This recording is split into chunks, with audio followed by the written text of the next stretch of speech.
National హైవేల విస్తరణ గతంలో కేంద్ర ప్రభుత్వం ముందుకొచ్చింది. ఎట్లాగా అప్పట్లో జగన్ ఏం చేశాడంటే రోడ్లు కట్టడానికి అయ్యే డబ్బులు తప్పించుకోవడానికి రాష్ట్ర రహదారుల్ని అంటే ఆర్ఎన్బి రోడ్లని నేషనల్ హైవేస్ కింద ఇచ్చేయడానికి సిద్ధపడ్డాడు. అట్లా తీసుకున్న వాటిని కొన్ని సెటరైట్ చేయాలి, అక్కడ ఉన్నటువంటిది ఏది బాధితులకి అక్కడ దానివలన నష్టపోయేటటువంటి వాళ్ళకి పరిహారం లాంటిది రాష్ట్ర ప్రభుత్వం చేయాలి, భూసేకరణ చేయాలి.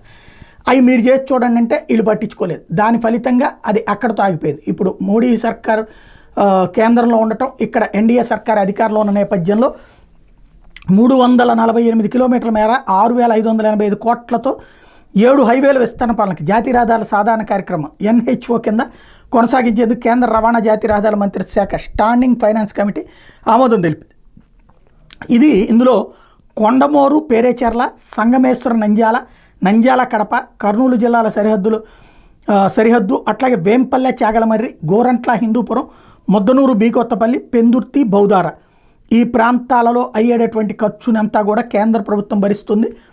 దాని కిందన ఆ ల్యాండ్స్ ఇచ్చేందుకు ప్రభుత్వం సిద్ధపడింది. తద్వారా కొత్త రోడ్లు కేంద్ర ప్రభుత్వం 6,500 కోట్ల రోడ్లు ఆంధ్రాకి ఇచ్చినటువంటి గిఫ్ట్ అయింది.